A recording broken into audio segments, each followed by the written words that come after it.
you take Myers-Briggs 3 or 4 times over a period of several years, your Myers-Briggs will change, probably. Whereas core values change, but they change more slowly. So I'm bringing this up because we encourage people for all the management to take this core values test, and then to proceed to have everybody in the company take it. And you're able to look into what an individual's values are, and you're able to talk about different attributes of their values and therefore their behaviors, and what is interesting and important to them. And Mickey, we've talked about it, and Mickey's taken it. Mickey's taken a lot of tests like that, so we get a kick out of talking about that. But so there are people who, when they're in a job, they're miserable in the job, but they keep it because, hey, it's a job, and it's better to have a job than to not have a job. But if a person isn't aligned between their values and what the job demands, they are miserable, and the people who work around them are miserable, and they don't do a great job. They're doing their best, or they're not doing their best, but they're not performing, and it's not good for anybody. So periodically, it's good to look and to define what are the jobs in an organization, what are the descriptions of those jobs, what are the skills and attributes needed to perform that job, what's the minimum requirement, and is somebody doing the minimum requirement? And after a period of a year or several years, just because they're doing the minimum, that no longer is adequate. It's like, this is the minimum, and we want you to springboard on that. Well, what can you do with it? We don't want you to do the minimum. You can't stay if you're doing the minimum. It's not good for you, and it's not good for anybody, because it deadens the whole organization. And when it's a principle in the company, then it's particularly deadening, because it affects the whole organization because of their mood, because of their performance. So we work with psychologists and conflict resolution experts, and on a number of occasions we've brought psychologists in so that there's a higher level of care, that the person, that all the people are able to move forward. That's a long answer. Sorry. So what you're talking about was that there's a little bit of a challenge there with the partnership itself. Right? So what type of partnership agreement exists? Is it written? Is it verbal? Is it ambiguous? Is it specific? What are the elements of the partnership agreement that could be addressed to look at that kind of a situation? Sure. Yeah. What kind of tools are in that? Yeah. It's written, and we have resources that we can use in that agreement. But there's family considerations in there that make it a lot more complicated. You know, she's my cousin and has been there for, I don't know, 30 years. And so she has a top management purchasing position, but is not happy, does not work well with the operations manager. They don't work together at all. And so it is having an effect on the entire operation of the company. And she's a minority owner, you know, she only owns 12%. So then it becomes You know, more certainly of a have leverage. communication challenge at one place. Right? And how to deal with that kind of situation, how to deal with the communication that needs to happen to bring everyone together. Does she do the job itself well? So then you've got a lot to talk about there, right? So the question is more, how do you bring everybody to the table to begin a discussion Yeah. is an interest that you've Yeah. got, is how do you do that? How do you actually bring people to the table? How do you develop that conversation? How do you throw those really sensitive issues on the table to be able to bring them out and talk about them? And create that place where the business is gonna move forward from there. Yeah, these are good points. Yeah. It can be approached in a variety of ways, depending upon what the individual needs are and the needs of the company. But sometimes it can be cloaked in which strategic planning session is done, and in which the values of the company are looked at in light of the values of the leaders and then of the other people. And what will frequently come out in that situation is a person who's, quote, suffering will, after a period of time, they'll start talking about their struggle, and frequently they'll ask for help. Not always. Another way is there can be individual coaching and mentoring, where all the top leaders in an organization are going to do a series of coaching and mentoring sessions that are going to involve the long-term development and plan and how to move the company on for the next 2 to 10 years, something like that. Real long-term, high level. And in those individual one-on-one meetings, then those concerns are going to start coming up. And by the person being able to talk about them and have an opportunity for someone to listen and to acknowledge and to, ask if the person would like feedback, or ask if the person would like some, other ideas, then because typically everyone wants what's best for the organization, but they have their own personal concerns. Change. Yeah, change. Change over time. You go into a deal and thinking, oh yeah, well this is going to be great and this is going to be security. And then you discover, yes, it's all of the above. However, it's also an anchor. You can't move. You can't do some of the personal goals that you may think you want to do. And it's like moving through a fog. You hit the gas and just keep hoping that little white line is painted on the freeway. Yeah. But it doesn't necessarily, you run out of white line, you get off the gas in a hurry. And once they get off the gas, the next line may be 100 yards, it may be almost a mile. You don't know when you're in the fog. So if you can help them, that's where you get some expertise to help them. I went through something like that with my dad in early formative years in family-owned business. And it didn't turn out well because there was no help.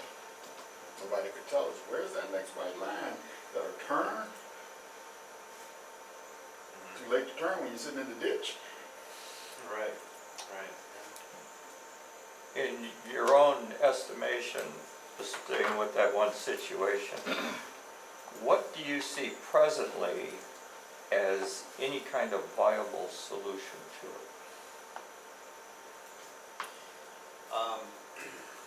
Would be to shift her duties and reduce her responsibility in the organization.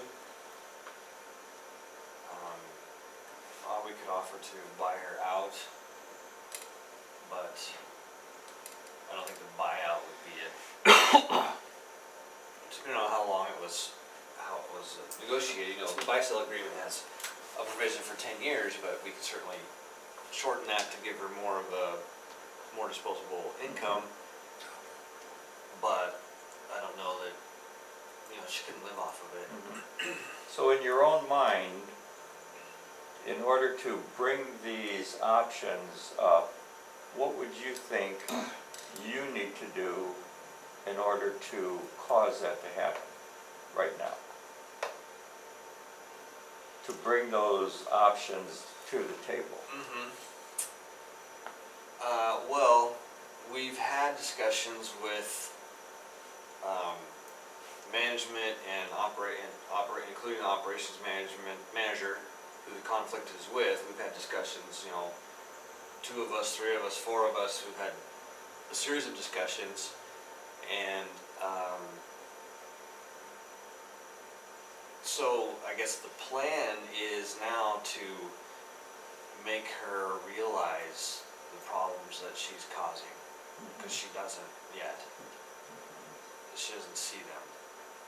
And then once we can get her to realize them, it's at that point that I want to offer shifting her duties and lessening her responsibilities. Okay, so how to go about that is what you're trying to figure out at this point. How to go about that.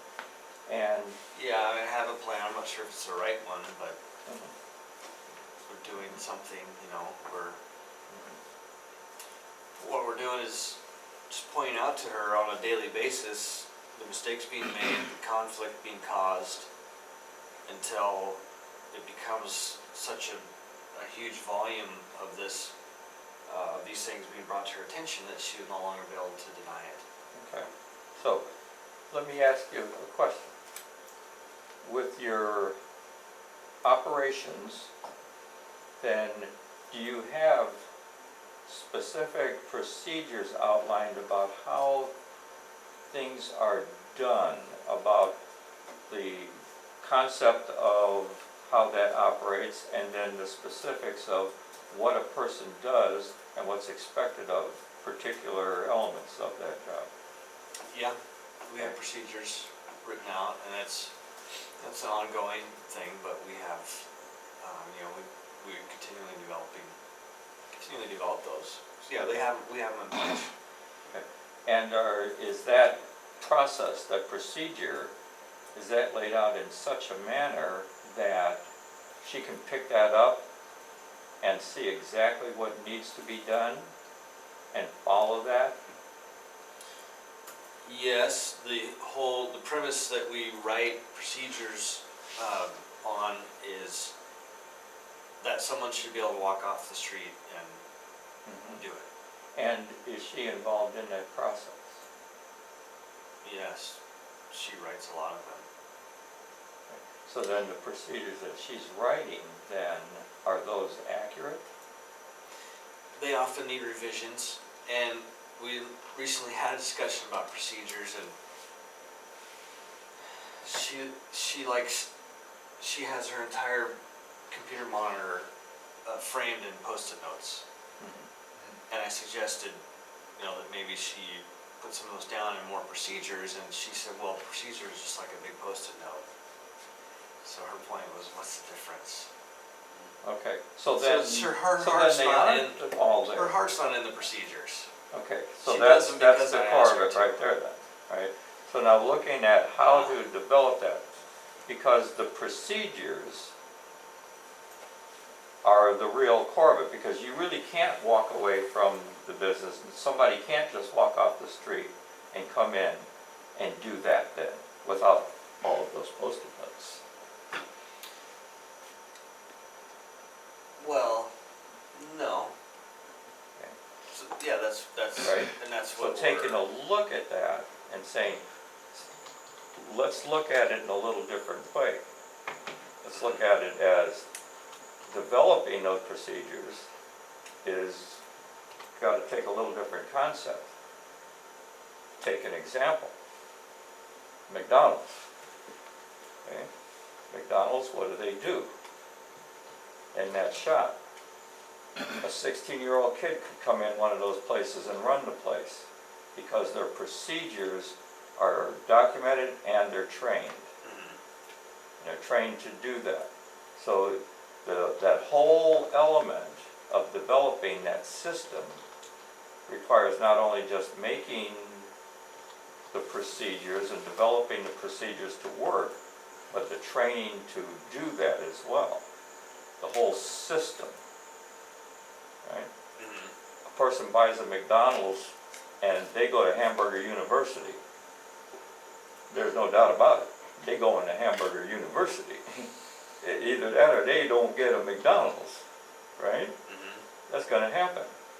that person gets trained first, then they're prepared to train other people to do that specific thing. And then that business operates whether they're there or not. But a difference These here is that in that case, someone is choosing to purchase a franchise, and they know what's involved when they do But it. it's the same thing that you have to go through Right, to create that system. You're creating your own system Mm-hmm. and developing that system, Yeah, training yourself to do it right. and to make it work, and then training Training others to do that. And once the system is in place and working, then you can apply someone to it and create that environment for them to learn and do, and then be efficient with it. you could use that model, and I sense that you have been using that model. You've been working, and she's been, you know, giving you lip service and saying she's doing it, but her heart's not in it. So even if she were to do it, if her heart's not in it, it's, It goes back to the value. you're right, it goes back to there's an overall problem. So, these are the kinds of problems that are not easy to solve, especially when there's family. If it was not family, it'd be pretty cut and dried. It would have been solved Right, right. some time ago. I play guitar with her dad, Uh-huh, and she used to change my diapers. uh-huh, right, yeah. So a little extra layer of complexity there. Yeah. I have an approach that I use. I've owned like 6 companies. And with the company that I'm with now, it's a different deal. It's originally from the get-go, when I came in, it was designed to isolate these type of problems and then do something about them. But what I brought over to the company was a method that I consider useful. And that method is, can I take that job and spin it out as a separate business? Then offer them their own security. If they want to sell it back, fine. I can always find somebody to do that work, but can they do it profitably on their own for themselves, for me, and for others? And I find that work pretty good. The business I'm in right now is domestic services, but I was doing that in my software business. I had something called Talking Business. And Talking Business sold voicemail machines, and these were outbound voicemail machines. Well, making the machine from computer parts was easy, but getting it sold was a different story. And I wound up taking my sales force and making them all independent, commission-only salespeople in order to make this happen. And it worked very well, because setting up the shop to build the machines, getting the equipment, all of that, that was, you know, you do A, you do B, you do C, and you repeat. But getting these things demonstrated to customers and letting people figure out how they were useful, and I'm one of those guys who's responsible for that thing you love to hang up on, the voicemail machine, the telemarketing. A lot of those back in the 80s and 90s were my machines. Because of you? Yeah, and it was good money too. It was great money. But bigger companies came along and they took it over. They were just more efficient about how they went about it. But we hung in the game a long time. But in your situation, is it possible? Are there competitors,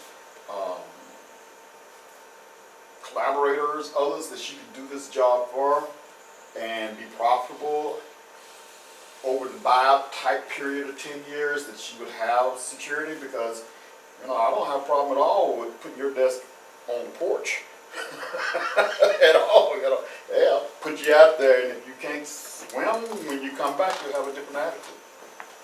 Yeah, there may be some future that she's envisioning that she'd love to do, but she doesn't know how to do. She doesn't have the resources. She doesn't have the enthusiasm or something.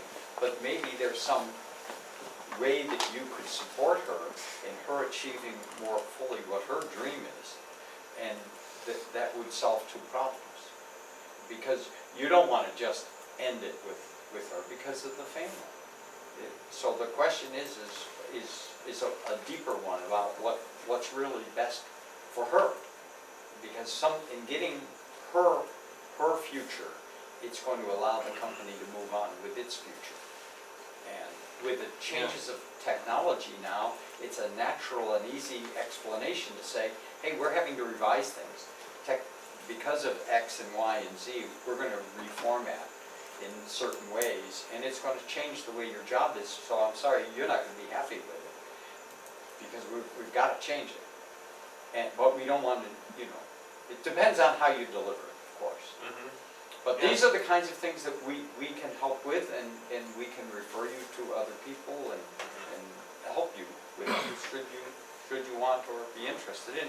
And these are the kinds of things that by doing planning, these issues come up. Because it's a bottleneck. That's a bottleneck. Mm-hmm. And it's like, it's like having a garden hose and the hose is kinked. And then when you get that, it's got a hole in it and spraying, more than spraying the garden.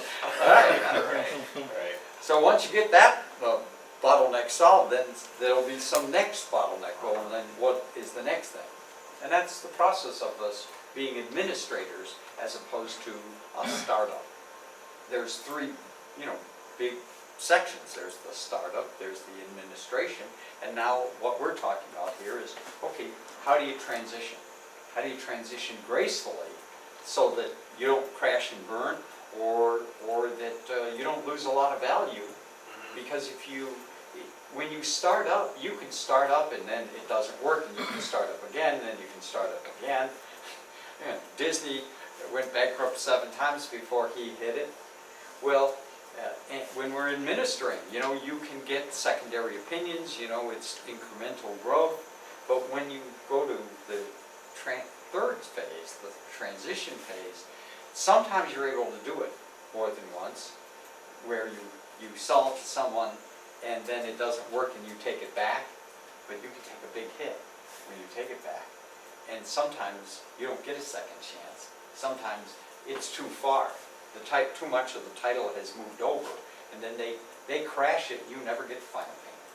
Or you get cashed out, but then you watch your building, your pride and joy is an empty building then, because it crashed. Thank you for bringing that Yeah, up. no, I appreciate that's an interesting perspective. Yeah. So let's turn to our overview here. Our 3 points for today was, discover why exit planning is mission critical and why you need to begin now, even if you plan to stay in business for many years to come. Second is, assess your current circumstances and determine how prepared you are for the unexpected. I think we've started that. And then the third is, begin crafting your own smart exit strategic plan. Asana, how are we doing on They're ready. Okay.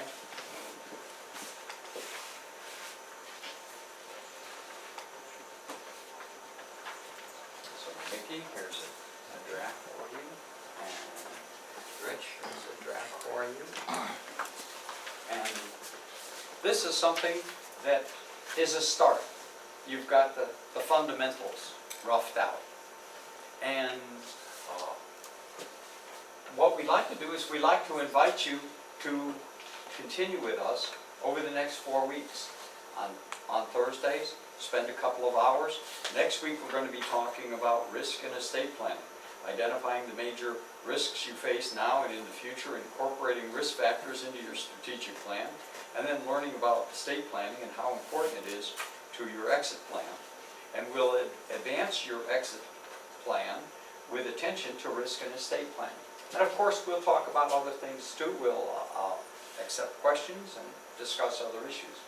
Jeff Mays and Dan Marsh will be speaking in addition. And then in the third session, and that will be on the 27th, employees and operations. So here's what we were just talking about. Assess your current employee strategy and identify short and long-term goals to maximize human capital. learn about standardizing operations and identify specific ways you can improve processes without a big investment of time, and advance your Smart Exit strategic plan with attention to employees and operations. Point number 4, financials. Learn how to use financials to steer your business. Discover the power of cash flow projections to gradually replace your presence in daily operations, and advance your Smart Exit strategic plan with attention to financials and cash flow. Then our closing session will be on November the 12th, and it'll be valuation and your next steps, and Bob Chase, the CPA and certified valuation expert, will be here talking with us, and we'll learn about how to determine the value of your business. You know, there's your book value, and there's a street value, and then there's liquidation value. And then there's the value of your assets individually, and then collectively as a going concern. Begin the process of valuation for your business. Advance your Smart Exit plan with attention to valuation, and then determine your next steps. So, we can answer questions about those things. We'd like to make an appointment to talk with you about the issues that you're facing, and what are the valuations for your business. Valuation also depends upon, it's of different value. Your business is valued differently by different people. Your competitor that has a different value than a vendor, or a collaborator or a colleague of yours in your industry who owns a plant in Boise or in Kansas City who would like a West Coast location. These are different, you know, who values your business the most and would benefit most by it. That person is probably going to be willing to pay you more than someone who is interested with you, find it useful, but would just absorb your clients, close your operation, sell off any equipment that they don't need, and just liquidate you so that you're not there anymore. They'll pay to buy your business, but they're not going to give you the kind of top dollar, or maybe they will. You know, maybe that is the best option. So at this point, we'd like to talk about what are your concerns, and if you'd like to enroll, the price for the sessions are $2.25.